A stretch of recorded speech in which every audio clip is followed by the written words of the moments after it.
Hello everyone, आज है 20 अगस्त और आज इस वीडियो में हम बात करने जा रहे हैं भारत हैवी इलेक्ट्रिकल्स लिमिटेड के बारे में, जिसको हम बेल के नाम से भी जानते हैं।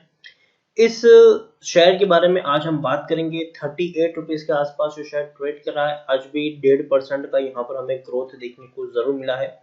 बहुत ही सस्ते प्राइस पर यह शेयर अवेलेबल था। एक बहुत बड़ी इसने छलांग लगाई, फिर एक गिरावट भी हमें देखने को मिली, लेकिन अब शेयर अगर हम देखें तो ऑलमोस्ट एक स्टेबल जोन के ऊपर देखने को मिल रहा है।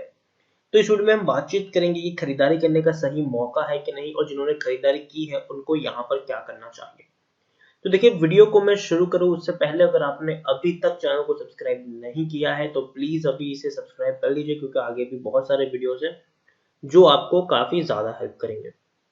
तो चलिए शुरू करते हैं। तो जैसे कि आप देख सकते हैं कि भारत हैवी इलेक्ट्रिकल्स का शेयर 38 रुपीज के आसपास ट्रेड कर रहा है। पिछले एक महीने की हम बात करें तो एक महीने में 1.5% का ग्रोथ हमें जरूर देखने को मिला है। 35 का लो है और 38 का हाई यहाँ पे बना है। एक साल की बात करें तो पिछले एक साल में इसके शेयर में 22% की गिरावट है।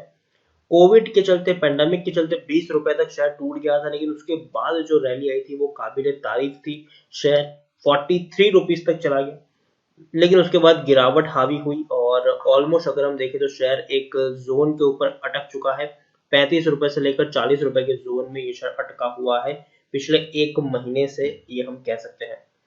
अगर आप मेरे चैनल को रेगुलर फॉलो कर रहे हो तो भेल के ऊपर इससे पहले भी मैंने वीडियोस बनाए थे। जब शेयर सस्ता था, 20 रुपए 21 रुपए के आसपास था, तब भी मैंने इसको पकड़ा था और बाइंग की एडवाइस दी। देखिए यहाँ पर 11 अप्रैल को मैंने इसके ऊपर वीडियो बनाया था जब ये शेयर 22 रुपए के आसपास ट्रेड कर रहा था, और तब भी मैंने कहा था कि छोटा सरकारी शेयर है, 22 रुपए के ऊपर पहुंच चुका है, खरीदने का मौका है कि नहीं।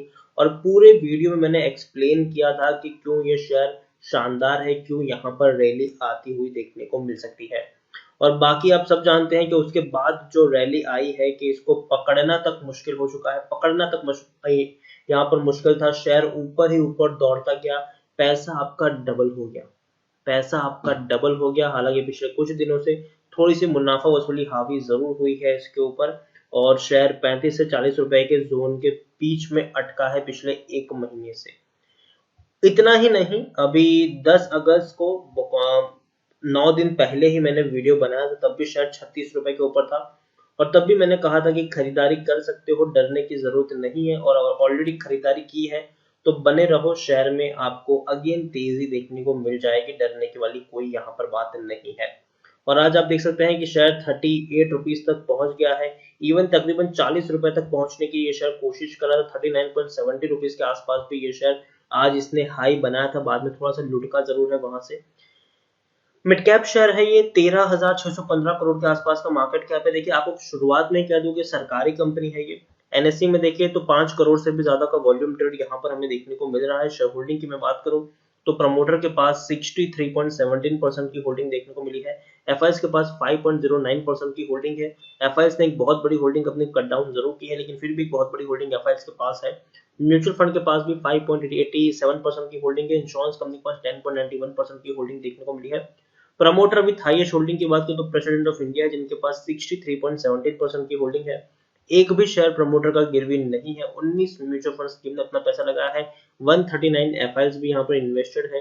हाईएस्ट पब्लिक शेयर होल्डर की बात करें तो एलआईसी है, यहाँ पर 10.07% की होल्डिंग देखने को मिल रही है। इंडिविजुअल इन्वेस्टर होल्डिंग 10.97% के आसपास है, और डिविडेंड भी पे कर रहा है। ये पिछले साल सितंबर महीने में 60% का डिविडेंड इसने पे किया था। मतलब पर शेयर आपको 1 रुपए 20 पैसे का डिविडेंड इस कंपनी ने पे किया है।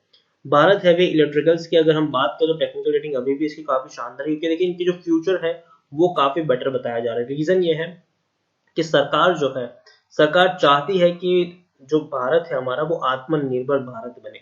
मतलब हम अपनी जो भी नेसेसिटी की चीजें हैं उसको इंपोर्ट करने की जगह अपने ही देश में बनाए और अपने ही देश से बाकी देशों को एक्सपोर्ट भी करें। तो ऐसी सिचुएशन में अगर हमें चाइनीज इंपोर्ट को कम करना है तो जो हमारी इंडियन कंपनीज है उसको हमें कुछ ना कुछ उसमें चेंजेस करने होंगे, या फिर उसको एंकरेज करना पड़ेगा। और एंकरेज करने के लिए सरकार कुछ कंपनियों को इंसेंटिव भी बांटने की कोशिश कर रही है। उसके अलावा अगर हम देखें तो सरकार की तरफ से कोशिश, मतलब सरकार की तरफ से उन कंपनियों को ऑर्डर्स भी दिए जा रहे हैं ताकि उनको पैसा मिले, ना कि वो पैसा बाकी कंपनियों को मिल जाए। यहाँ आप देखिए 90% लोग ऐसे हैं according to Moneycontrol user जिनका पॉजिटिव व्यू है भारत हैवी इलेक्ट्रिकल्स में। उनका मानना है कि बढ़िया क्वालिटी का शेयर है, खरीदारी की है तो बने रहो, फ्रेश बाइंग करना चाहो ऊपर से तो डरने की जरूरत नहीं है। जबकि 10% लोग ही ऐसे हैं जो बेचने की सलाह दे रहे हैं। और जब ये बात चली थी कि हमें चाइनीज इंपोर्ट को कम करना है तो वेदांता के जो चेयरमैन थे उन्होंने ट्वीट करके बताया था कि अगर हमें चाइनीज इंपोर्ट कम करना है तो भारतीय कंपनियों को हमें ज्यादा एंकरेज करना पड़ेगा।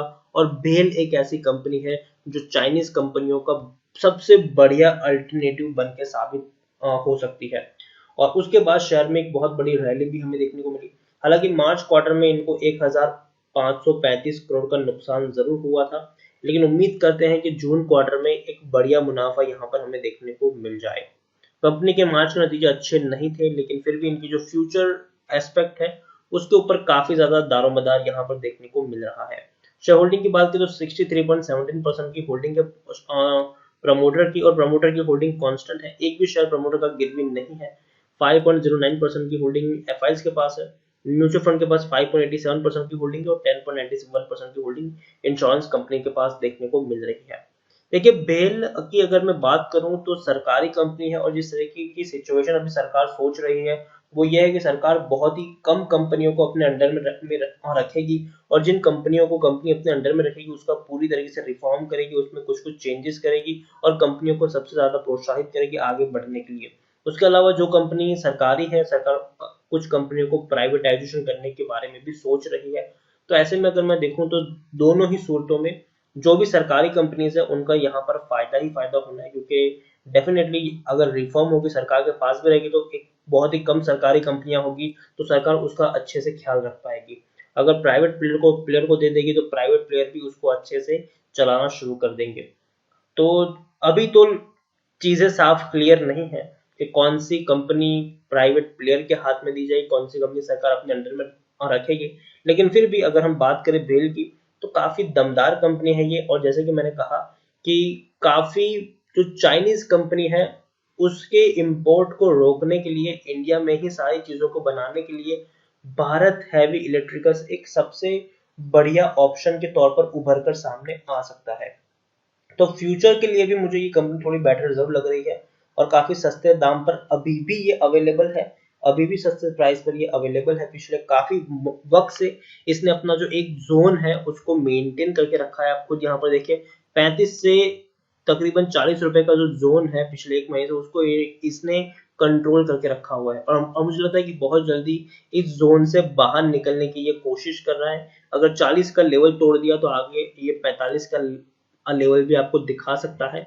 तो मैं यही कहूंगा कि खरीदारी की है तो बने रहो, फ्रेश बाइंग करना चाहो तो जरूर आप कर सकते हो, डरने की यहाँ पर कोई जरूरत नहीं है।